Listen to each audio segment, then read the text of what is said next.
자극적인 정보, 과장된 사례, 그리고 특정 국가 여성에 대한 단편적인 일반화까지 유튜브에는 정말 다양한 정보가 넘쳐나고 있습니다.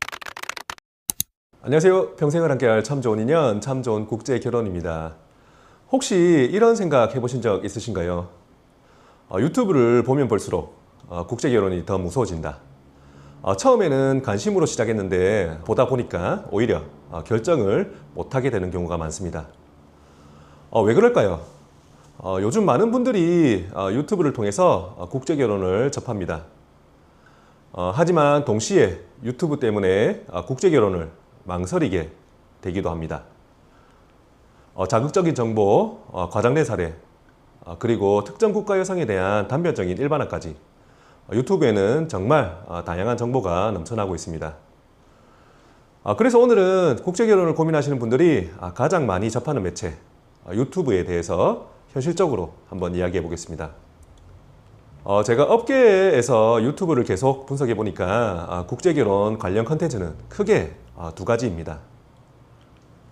업체 유튜브, 그 다음 개인 유튜브, 그리고 업체 유튜브는 다시 사례 중심과 정보 중심으로 나뉘어집니다.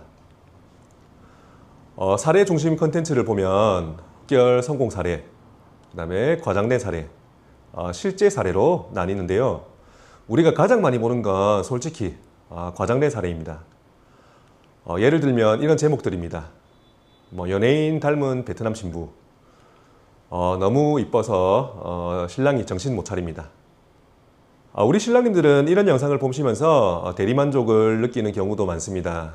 나도 이런 신부를 만날 수 있을까? 라는 기대로 국제결혼을 접하시면 현실과는 동떨어져 있을 수도 있죠. 반대로 현실적인 실제 사례는 흥미가 떨어진다고 느끼시는 분들도 많습니다. 정보 콘텐츠도 마찬가지입니다. 공익적인 정보처럼 보이지만 실제로는 잘못된 정보인지, 과장된 연출인지, 정확한 정보인지 구분하기가 쉽지 않습니다. 그리고 우리는 자연스럽게 긍정적인 이야기보다 부정적인 이야기에 더 끌립니다.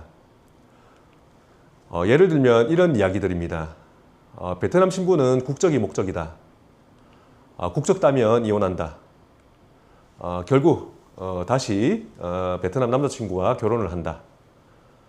이런 몇 가지 사례를 보고 전체를 그렇게 판단해버리는 경우가 많습니다. 여기서 한 번만 조금만 다르게 생각해 보셨으면 합니다. 베트남 인구는 1억 명이 넘습니다. 구직 여성 인구는 약 5천만 명, 그리고 결혼 정년기 여성은 약 1천만 명입니다. 그런데 한국과 국제결혼을 하는 경우는 연간 5천 건 수준입니다. 비율로 보면 약 0.05%입니다. 결국 우리는 이 0.05% 중에서도 일부 사례만 보고 나머지 99.95%를 똑같이 판단하고 있는 겁니다. 이건 굉장히 왜곡된 시선일 수 있습니다. 결혼은 몇 명의 사례로 판단할 수 있는 일이 아닙니다. 82억 인구 중에 단 한 사람을 만나는 일입니다. 그만큼 변수도 많고 개인의 차이도 클 수밖에 없습니다.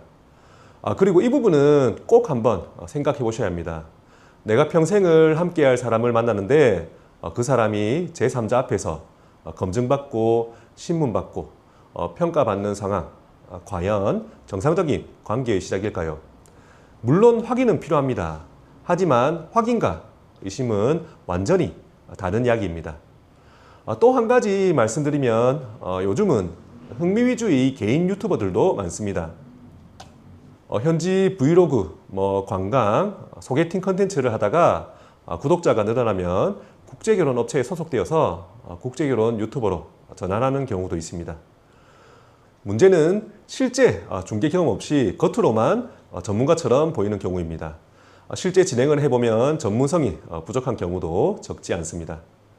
컨텐츠를 만드는 것과 실제 결혼을 중개하는 것은 완전히 다른 영역입니다. 이건 정말 큰 차이입니다. 우리는 지금 너무 많은 정보 속에 살고 있습니다.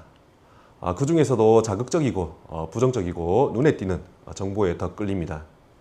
하지만 중요한 건 재미는 재미로, 정보는 정보로 구분할 수 있는 판단력입니다. 국제결혼을 고민하고 계시다면 유튜브 속 이야기만이 아닌 현실적인 정보와 객관적인 기준으로 판단하셨으면 좋겠습니다. 오늘 영상이 도움이 되셨다면 구독과 좋아요, 알림 설정 부탁드리고요. 국제결혼 상담이 필요하신 분들은 더보기란과 고정 댓글에 있는 연락처를 통해서 편하게 문의해 주세요. 끝까지 시청해 주셔서 감사합니다.